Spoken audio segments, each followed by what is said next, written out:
This episode is brought to you by 5 Bullet Friday, my very own email newsletter.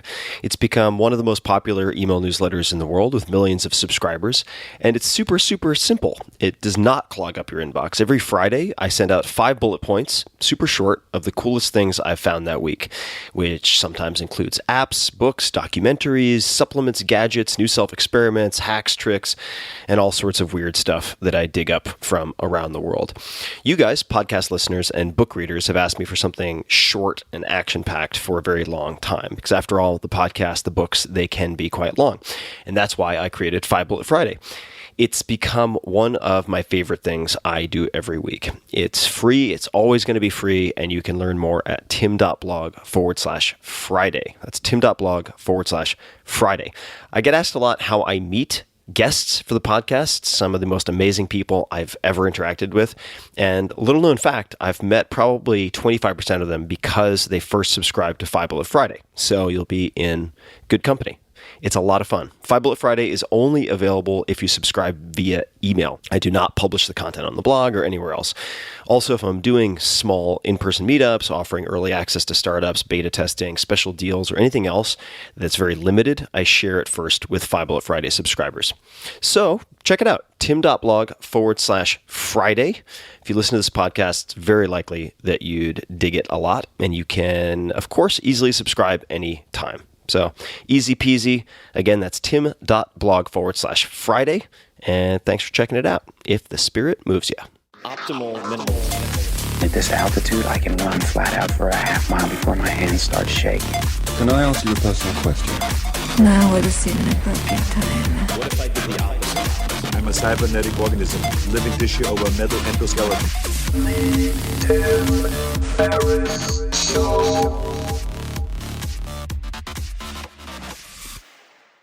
Hello, boys and girls. This is Tim Ferriss. Welcome to another episode of The Tim Ferriss Show, where it is my job to deconstruct world-class performers of all different types, to tease out the routines, habits, and so on that you can apply to your own life.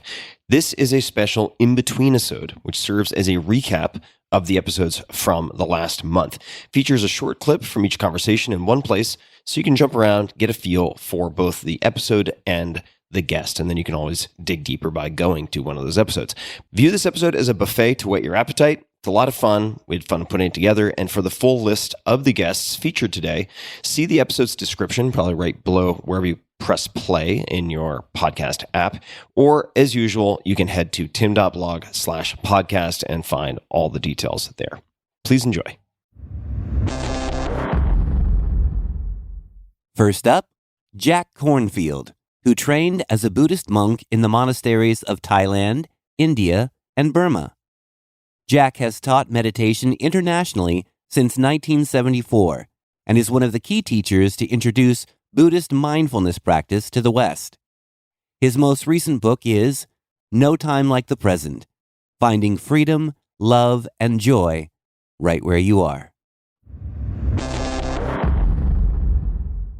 So, Jack, let me ask you a question about the anxiety-suffused society in which we find ourselves. And this is a question I'm very interested in personally. So, to what extent do you think about creating the ideal environment for yourself and your loved ones versus adjusting to an anxiety-suffused society that is unlikely to be wholly changed by your efforts? And it makes me think of a very often quoted quote of Krishnamurti's, which is, "It is no measure of health to be well adjusted to a profoundly sick society." But one could argue that that is absolving yourself of any responsibility. So how do you think about choosing between those two, or a ratio between those two, or contending with that tension, if you see any tension between those two? I love your question, because it's a little like a Zen koan. You know, the world is on fire, it's in flames. Do I stay around and try to put the fire out, or the Titanic's going down? Do I help people into the lifeboats, or do I flee? Do I go in the mountains, or do I get a little lifeboat and so forth? Do I stay or do I go? And the answer to those kind of koans is yes, which you point to. You gave the little mathematical answer. How do you titrate it? in some fashion, because I think it's both. You know, the metaphor that everyone uses these days is, you know, put on your oxygen mask first before you put it on your children. There's a way in which we have a responsibility to ourselves to try to stay healthy and well. And I know, if I go into a refugee camp, it doesn't help if I go in and I'm depressed and anxious. They're already feeling that. They don't need me to breathe. They actually need somebody who says, yeah, this is suffering and there are ways to manage it. There are ways, even though it's difficult, there are ways and there are possibilities for us. The great anthropologist and philosopher Wade Davis said, despair is a failure of the imagination. I mean, That's a good one. It's a brilliant line because it speaks to the heart. Despair is a failure of the imagination. Human beings have been in tough times since caves and saber-toothed tigers, since, battles between different clans, and then we don't have to talk about the Huns and the Visigoths or the Roman army or the armies of the Aztecs or wherever around the world. We human beings have dealt with epidemics, floods, tornadoes, continuing war is not a new story, right? And we're survivors. And we survive in two ways. First of all, we survive by protecting what we care about, which is ourselves and those close to us. So I do that. I want to protect my grandson, have him live in a place where it's safe, if that's possible, or safe enough, or myself. But I also don't want to turn away for two reasons. My daughter said, well, if climate change and everything gets bad, would you move to New Zealand or would you get it? And I said, I choose to be on the deck of the Titanic and I'll help people in the lifeboats. That's just what I've taken as a vow, as a bodhisattva, that you turn toward suffering and you offer what you can. But part of that offering is to see that the world that I want for my grandson needs my tending. And it doesn't mean I can change it, because this is the way of the world in some ways. But it can be better or it can be worse, and we know that. We can stand up for things that really matter.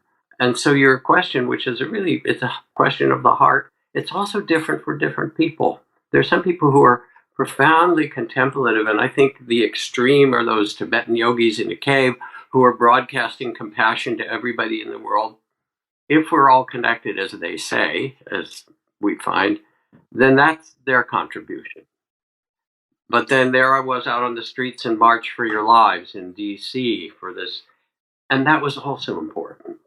And I love the fact it was not this one, but with the prior March for Your Lives. I forget who it was, but there was a fantastic Black gospel singer who stood up, and she sang in a sort of gospel style, Bob Dylan's "The Times They Are A-Changin'," 40 years after it came out.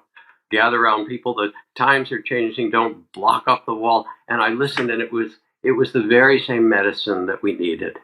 And I felt so glad to be out there with people. And I felt so glad that we were doing lobbying, petitions, and sending money and trying to support the organizations and do what we could. And I've also worked with kids coming out of street gangs in the cities, and they're veterans too. When we've had retreats with Army veterans, military veterans coming back, combat veterans, and some of these young kids, they look at each other in their eyes and they nod and they know that they've all been together in battle. Because some of these kids have seen as much shooting as some of these vets have. And so we actually need to tend to that. And it becomes part of our life purpose in some way. Yes, to take care of yourself, but yourself isn't separate. To take care of yourself is everything. Next up, legendary comedian Bill Burr. In high school, what did you think you were going to be when you grew up? Do you have any idea? No, I was failing miserably. But I did great in school. And right until it counted. I did great right up to 8th grade. And in my freshman year, I was going in. I was like, I'm going to go to Notre Dame and I'm going to become a lawyer.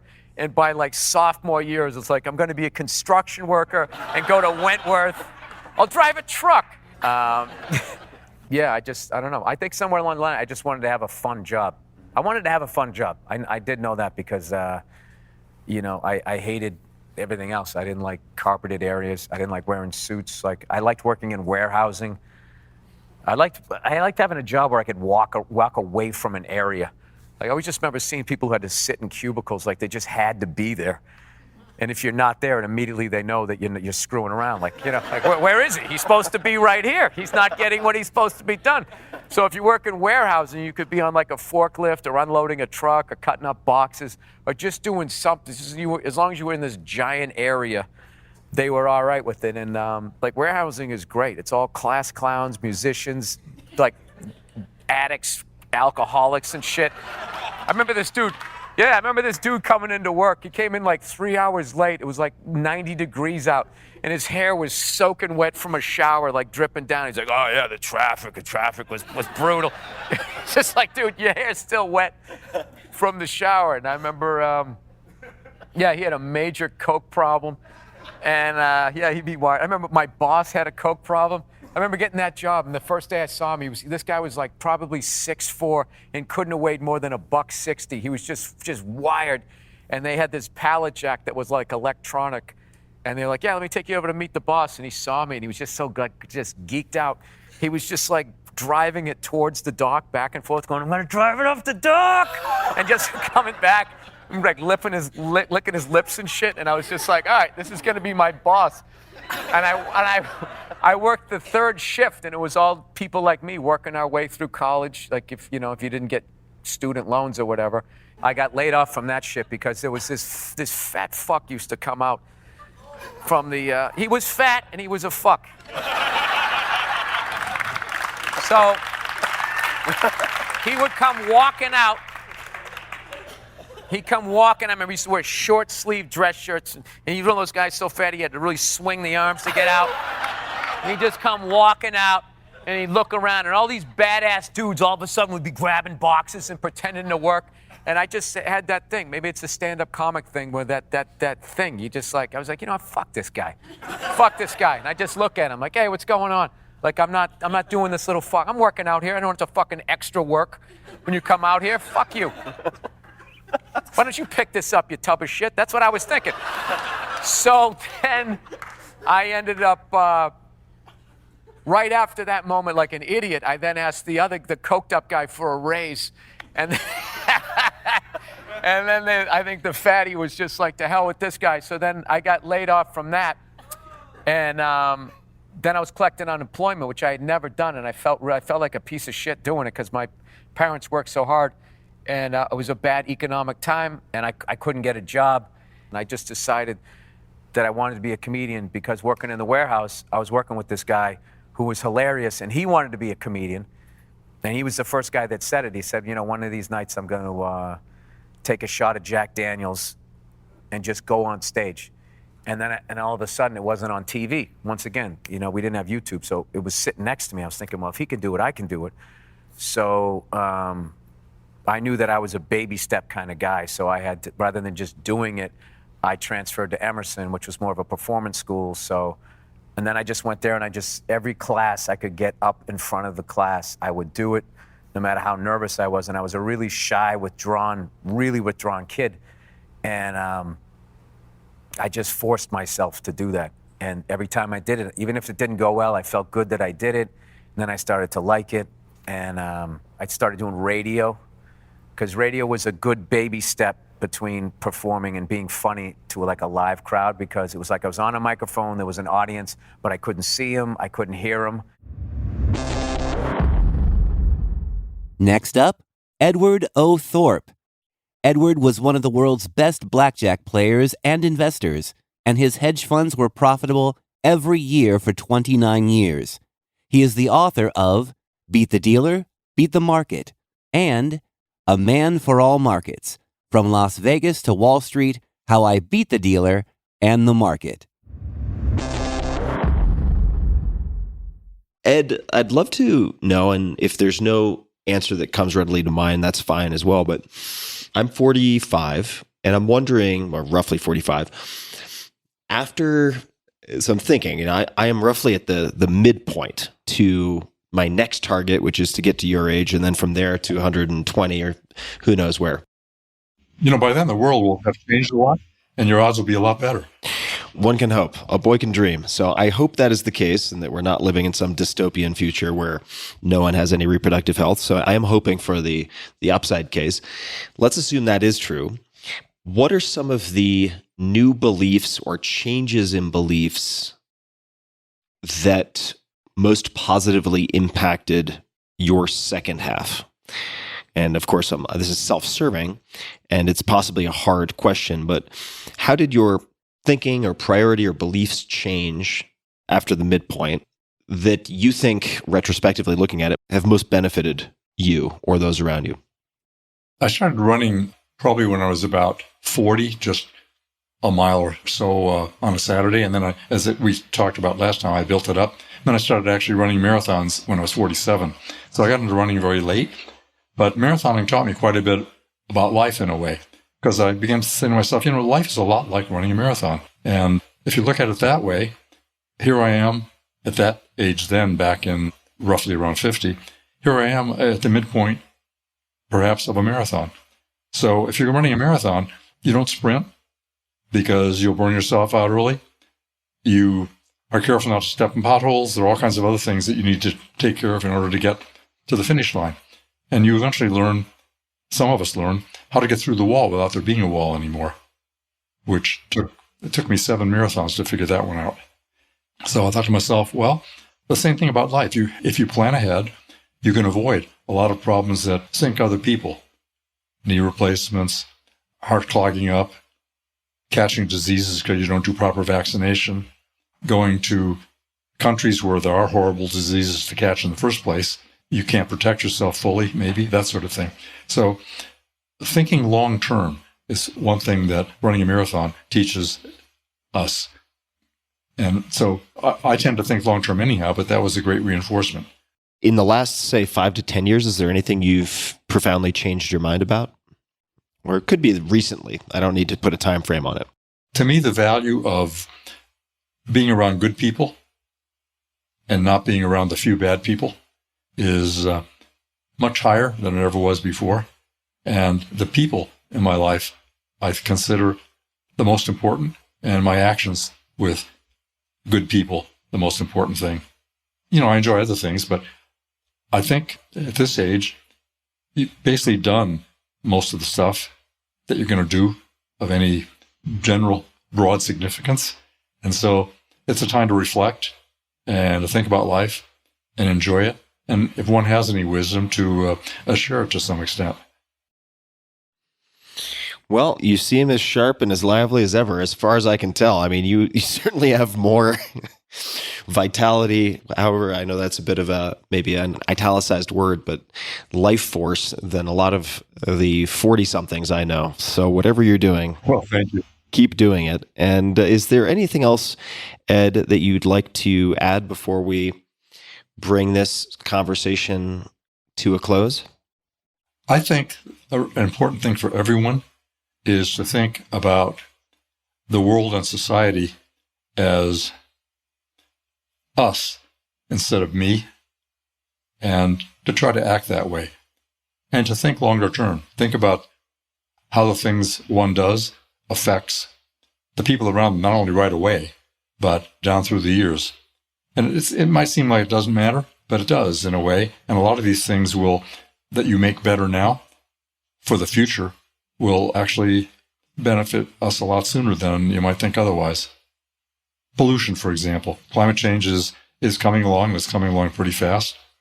And people might say, well, what do I care about what happens 50 years from now? But it's happening in increments. It'll be a little worse next year and a little worse the year after, and so on. And you might not want to be around when it's really bad 50 or 100 years from now, but you might not care because you're only going to be alive another 10 years, let's say, if you're a pretty old person.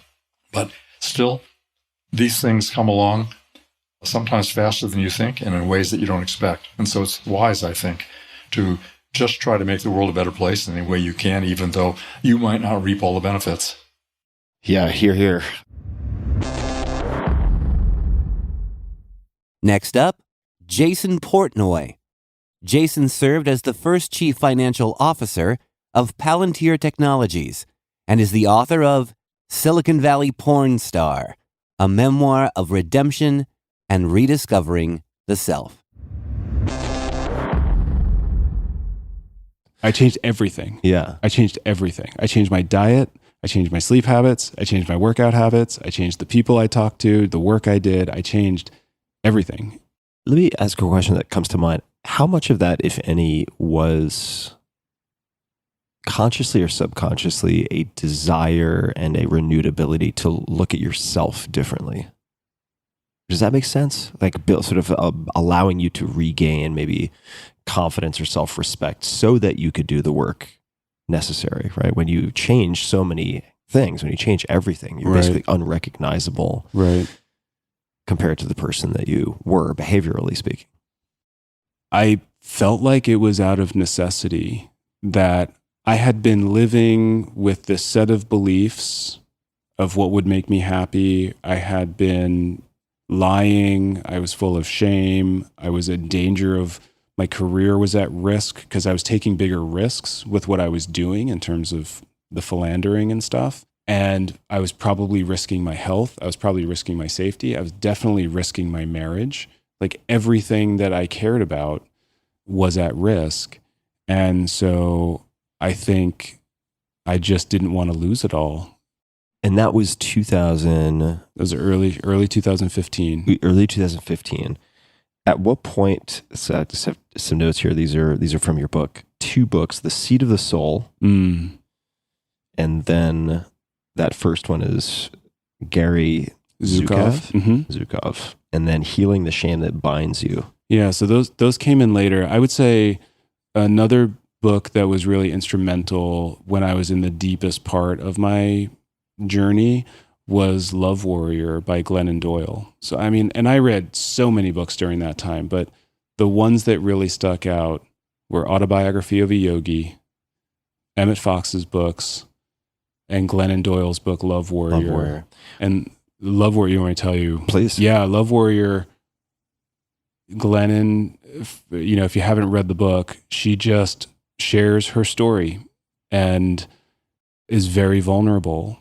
And I was in a very dark place and trying to figure out, like, how did this happen to me? How did I get here? And there's some themes of that in her book as well. And it just really helped me feel less alone. And like there was some kind of path that I could take to get out of this. How did you end up coming back together with Anne-Marie? So during that time, she, at first I thought we were getting divorced. Like I just thought there was no way we're going to recover from this. And Melissa said, "Hey, Anne-Marie, if you were engaged in this co-creation with Jason for so long, you must have been getting something out of it. You created this in your life, and I'm going to help you figure out why." It's the same message, right? The message is the same for everyone. And she recommended a book to the two of us called Women Who Love Too Much by Robin Norwood. I've heard a lot about this book. I've never read it. It's a great book. Yeah. And in that book, she talks about how women who are in families with an addicted parent, and Anne-Marie's father suffered with alcohol and drug addiction when she was younger and he was younger. And they tend to get into relationships with other addicts or people who are not emotionally available in some way. And, addiction definitely does that to a person. And so, as odd as it sounds, it was a very comfortable place for Anne-Marie to be with a guy who was not fully emotionally present. Because if I had been fully emotionally present, it would have been very uncomfortable. Unfamiliar and uncomfortable. And so we read that book, and it really changed the way we thought about everything that was happening.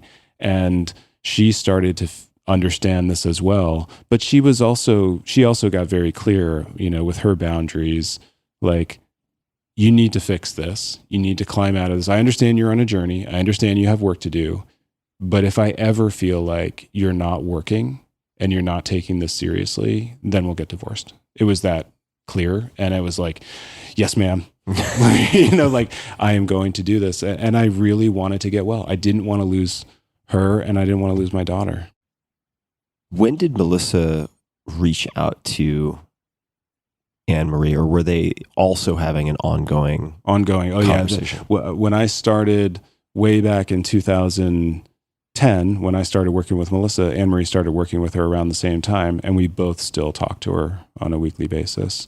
So during that time, we had a lot of joint sessions during this time in early 2015. And then by August of 2015, we came back together. So I was only on retreat. It seems like a short amount of time. It was 4.5 months, but it was really intense, and it felt like a very long time. And we both changed a lot during that time, me a lot more than Anne Marie. And we came back together and have been together ever since, and it's been beautiful. Next up, Isabel Behncke. Isabel is a field primatologist and applied evolutionary ethologist who studies social behavior in animals, including humans, to understand our urgent challenges with each other and the planet. So let's start with Bacco and Giro. Who are Bacco and Giro? Maybe you could paint a picture for us. I love this question. It was August 2010, and Bacco and Giro are two males, and one of them was kicking the other in the nuts. Where I like to start all my interviews. Gently. There was no harm done, and don't do this at home. I should have started saying that. There was also some biting and other forms of physical touch, which may have looked to an untrained eye like fighting. But Bacco and Giro were not fighting, they were playing. And Bacco and Giro were in the depths of the jungles in Congo, and they were not humans, but bonobo males.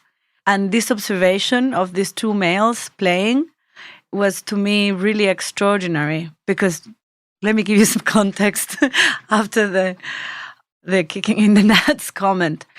Bonobos are, together with chimpanzees, our living closest relatives. We have many other evolutionary relatives, but they're dead, they're extinct. So for us primatologists, it's really amazing to be able to observe the naturally occurring behavior of apes in the wild. It's difficult for many reasons, but they are still some alive, which is great. And I was following this wild group of bonobos for a long time, for many months. And of course, they don't usually meet other communities, and we can get into that. Why is it that typically interactions are within a community? And then suddenly the study group, they have this way of traveling which seems very, very intentional. And you can tell it when you observe it. They suddenly kind of switch onto, okay, we're going somewhere. And they cross the river, which typically demarcates their territory. And I went like, oh God, where are they going? These guys are going somewhere, like very intentionally. And they went into the territory of the neighboring community. So I was like, wow, something's going to happen here. Because it doesn't happen very often. And in chimpanzees, when chimpanzees meet other communities, typically they try not to, because it's aggressive. And you can have neighboring males that patrol the territory, and they will kill a male of the other territory, of the other community, sorry. And sometimes not only kill, but also maim.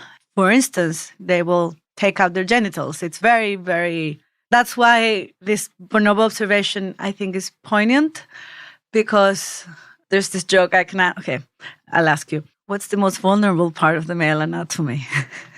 Well, I think well, it's a leading question. It's a leading question, yes. I would imagine, having a bonobo pull and poke my genitals would make me feel very vulnerable. Yes, right. But that's the point. Really, and I think that's the take home of this story. It is an extremely vulnerable part of the male anatomy. And it's actually used that as such in aggressive interactions, so that you actually use it in playful interactions. It's, I think, playing with a line of trust, vulnerability, and real life risk that's extremely interesting and gets at the root of what play is. And so these males were playing, and they were males from different communities. So what kind of trust do you need to build in order to have this kind of interaction between males that don't usually live together or are related? Yeah, it's be a very unusual greeting among humans, right? To take a trip to Kansas City and walk up to a stranger and grab him by the balls. Yeah. Please do not do this at home. Yeah, I don't recommend. Or anywhere. Yeah. Least of all outside home. Yes. Last but not least, a short clip from Sam Harris, neuroscientist and host of the Making Sense podcast. It comes from an experimental episode that features short clips from some of the best podcasters in the world, including Dr. Peter Attia and Ramit Sethi. When we practice meditation, one of the things we learn is how to begin again in each moment. You notice that you're distracted. You've been lost in thought for who knows how long. And then suddenly you return to a clear witnessing of the contents of consciousness. You notice a sound, or the breath, or some other sensations in your body. Or you see the present thought itself unraveling. And in this clear noticing of this next appearance in consciousness, we're training our minds. We're practicing a willingness to simply return to the present moment, without judgment, without disappointment, without contraction, with a mind that is standing truly free of the past. And it's always possible to recover this freedom no matter what happens. Let's say you notice you're distracted, and rather than just observe the next sound or sensation, you're immediately plunged into self-judgment. You're annoyed. You subscribe to this damn app, and you're supposed to be meditating, but you just spent the last 5 minutes thinking about something that you saw on television last night. But you can break this spell and begin again at any point by just noticing self-judgment and frustration as appearances. And the truth is, they're as good as anything else you can notice when it comes to revealing the intrinsic freedom of consciousness. Its openness, its centerlessness, its selflessness. Honestly, frustration, real frustration, a mind like a clenched fist, is just as good as the breath, or a sound, or even an expansive emotion like joy, if you'll just drop back and recognize what consciousness is like in that moment. Now, this ability to begin again has ethical force as well. It's actually the foundation of forgiveness. The only way to truly forgive another person, or oneself, is to restart the clock in the present. And this habit of mind allows for a resilience that we can't otherwise find. And there are literally hundreds of opportunities each day to practice it. If you notice that a conversation with a friend or a family member or a colleague isn't going very well, or you're not having fun at a party, or you've been trying to get some work done, but you found that you've just wasted the last hour on the internet, or you're working out in the gym, but you haven't been making much of an effort. The moment you notice this ghost of mediocrity hovering over the present, you can fully exercise it just by beginning again, and then fully commit by relinquishing the past. There's no real reason why the next 10 minutes in the gym can't be the best you've had in years. There's no real reason why you can't put this conversation that's almost over on a new footing by saying something that is truly useful. So the practice is to stop telling ourselves a story about what has been happening and to fully connect with experience in this moment.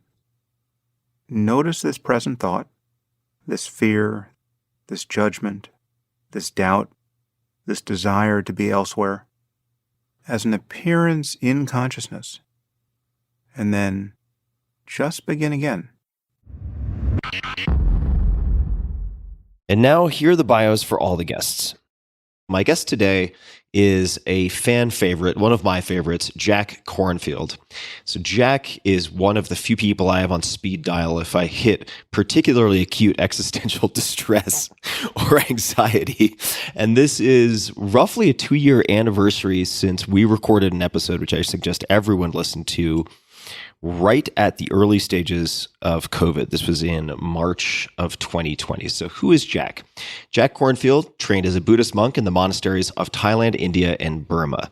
He has taught meditation internationally since 1974 and is one of the key teachers to introduce Buddhist mindfulness practice to the West. Jack co-founded the Insight Meditation Society in Barre, Massachusetts, with fellow meditation teachers Sharon Salzberg and Joseph Goldstein. It's the German. It's the spending time in Germany that always messes me up there. And the Spirit Rock Center in Woodacre, California, which is stunning. I've spent some time there. We talked about that in our first conversation. Over the years, Jack has taught worldwide, led international Buddhist teacher meetings, and worked with many of the great teachers of our time. He holds a PhD in clinical psychology. And I just want to mention an aside here. One of the things that I love about you, Jack, and respect about you is that you spend time both in the deeply philosophical, I shouldn't say both, there are many sort of stems to this, the deeply contemplative, but also in the deeply clinical. And you've worked with many, many different patient groups. So I think that provides you with a very interesting and eclectic broad spectrum toolkit. So I just want to say that for people who may not be familiar with you. And jumping back in, you are also a grandfather, husband, and activist. Some of your current projects include MMTCP, a worldwide mindfulness teacher training, Cloud Sangha, if I'm pronouncing that correctly. This is another word that I have trouble with. Yeah, all right, nailed it. SANGHA, a site offering access to expert mindfulness teachers online and a positive impact wisdom ventures fund. His books have been translated into 22 languages and have sold more than 1.5 million copies. I have read many of them.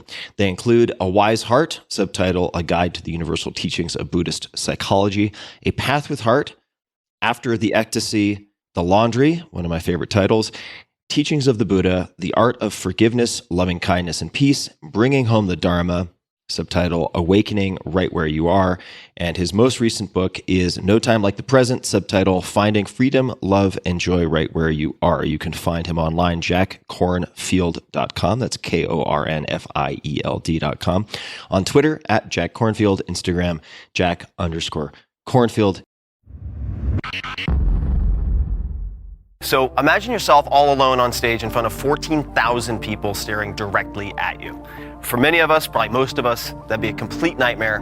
But for my guest tonight, it's just another day at the office. The man you're about to meet is one of the most prolific and respected comedians in the world. He's done 5-hour-long comedy specials, hosts one of the most popular podcasts of all time, and is the co-creator and star of the animated series F is for Family. Please welcome to the stage, Bill Burr.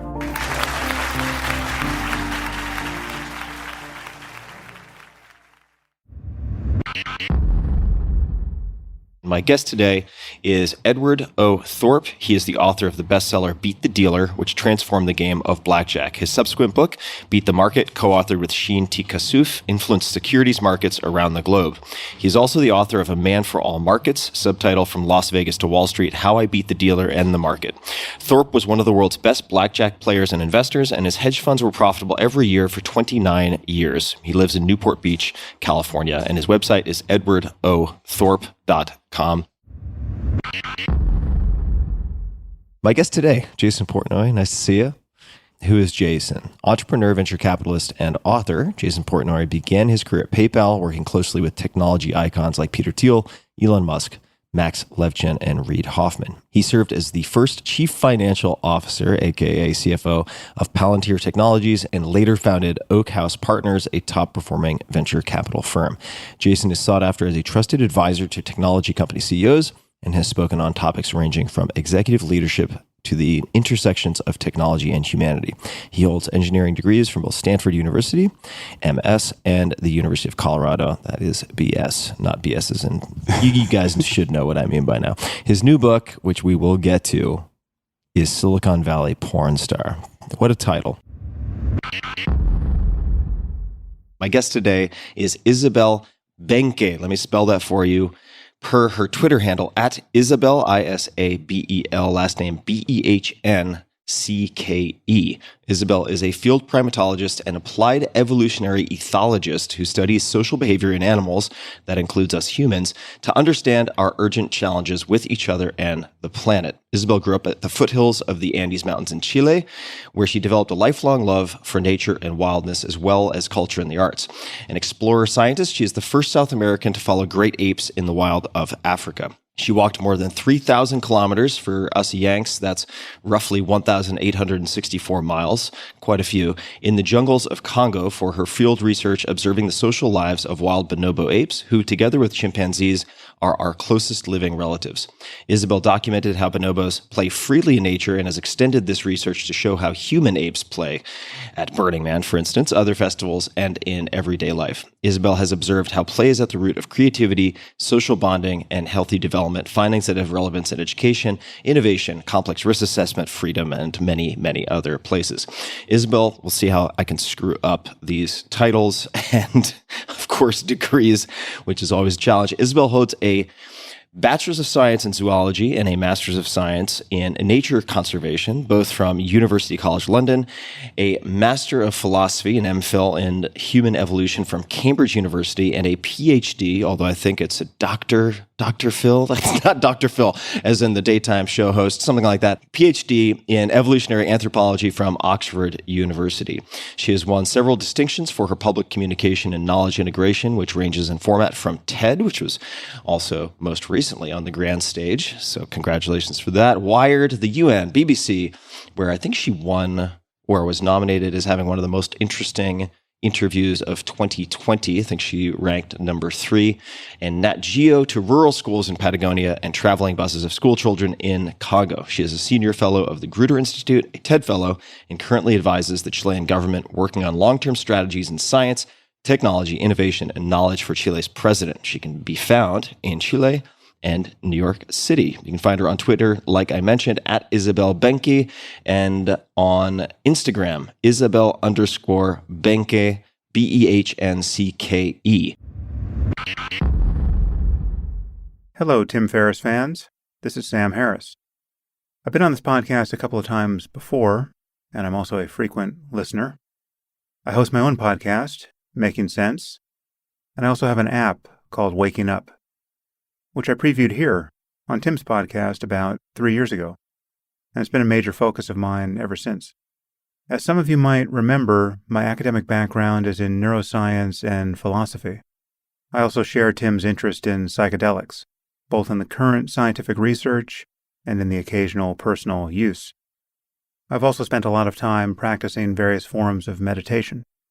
When I was an undergraduate, I became interested in esoteric things like the nature of consciousness and the nature of the self, both in what we can understand about them philosophically and scientifically, and in what can only be discovered about them through direct experience.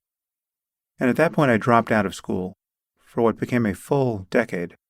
I made many trips to India and Nepal, where I got a chance to study with some of the greatest meditation teachers who were alive at that time.